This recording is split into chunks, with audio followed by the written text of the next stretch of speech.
नमस्कार साथियों, मैं रामजी गुप्ता एडवोकेट। आज हम चर्चा करेंगे परिस्थितिजन्य साक्ष्य के बारे में। भारतीय साक्ष्य अधिनियम में परिस्थितिजन्य साक्ष्य की चर्चा की गई है। परिस्थितिजन्य साक्ष्य की परिभाषा तो भारतीय साक्ष्य अधिनियम में नहीं दी गई है, किंतु हम इसके बारे में विस्तार से चर्चा करेंगे। परिस्थितिजन्य साक्ष्य क्या होता है। इससे पहले कि हम परिस्थितिजन्य साक्ष्य के बारे में चर्चा करें, पहले हम ये जान लेते हैं कि मौखिक साक्ष्य क्या होता है।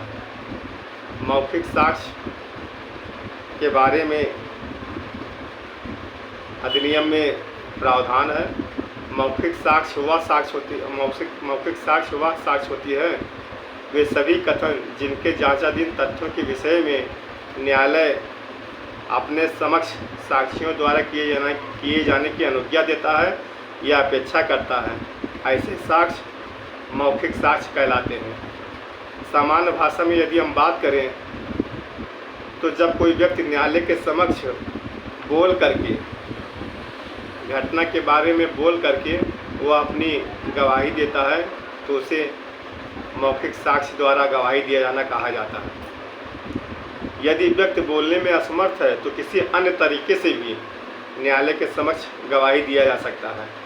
जैसे क्वीन बनाम अब्दुल्ला के मामले में पीड़ित महिला जिसका गला कटा हुआ था, हाथ के इशारों के द्वारा उसने अपनी गवाही दी, जिसको मौखिक साक्ष्य के रूप में स्वीकार किया गया। अब प्रश्न ये उठता है कि मौखिक साक्ष्य कैसा होना चाहिए। तो मौखिक साक्ष्य जो है वो सभी मामलों में, अर्थात प्रत्यक्ष मौखिक साक्ष्य जो है वो सदैव प्रत्यक्ष होना चाहिए। अर्थात क्योंकि प्रत्यक्ष साक्ष्य को ही सर्वोत्तम साक्ष्य माना गया है। मौखिक साक्ष्य कब प्रत्यक्ष होगा? जब ऐसा व्यक्ति जिसने स्वयं किसी तथ्य को देखा है या अपने कानों से सुना है या अपने इंद्रियों द्वारा उसको महसूस किया है, वह न्यायालय के समक्ष उपस्थित हो करके ऐसे तथ्य के बारे में मौखिक साक्ष्य दे सकता है। मौखिक साक्ष्य, अब हम चर्चा करेंगे कि तथ्यों को कैसे साबित किया जा सकेगा।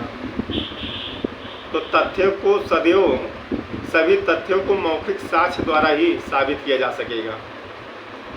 किन तथ्यों को मौखिक साक्ष्य द्वारा साबित किया जा सकेगा? किन तथ्यों को मौखिक साक्ष्य द्वारा साबित किया जा सकेगा? तो दस्तावेजों एवं इलेक्ट्रॉनिक अभिलेखों को छोड़कर वे सभी तथ्यों को मौखिक साक्ष्य द्वारा साबित किया जा सकेगा। किंतु दस्तावेज एवं इलेक्ट्रॉनिक अभिलेखों के अंतर वस्तु को मौखिक साक्ष्य द्वारा तभी साबित किया जा सकेगा जब धारा 65 में बताए गए आधार मौजूद हों।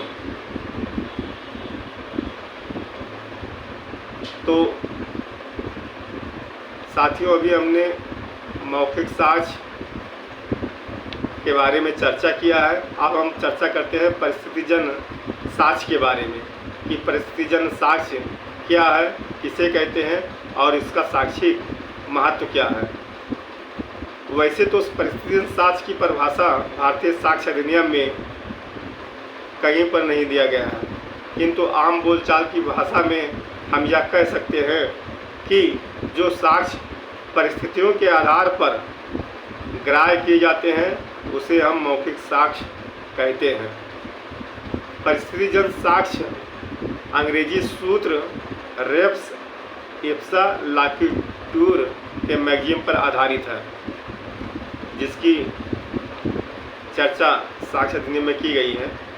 और परिस्थितिजन्य साक्ष्य के बारे में पेबी महोदय का कथन है कि साक्षी झूठ बोल सकता है किंतु परिस्थितियां झूठ नहीं बोल सकती। रेप्स इप्सा लाक्यूटूर यह एक अंग्रेजी मैगजीन है। इसके आधार पर न्यायालयों ने बहुत सारे निर्णय परिस्थितिजन्य साक्ष्य के आधार पर दिए गए हैं। परिस्थितिजन्य साक्ष्य के आधार पर बहुत सारे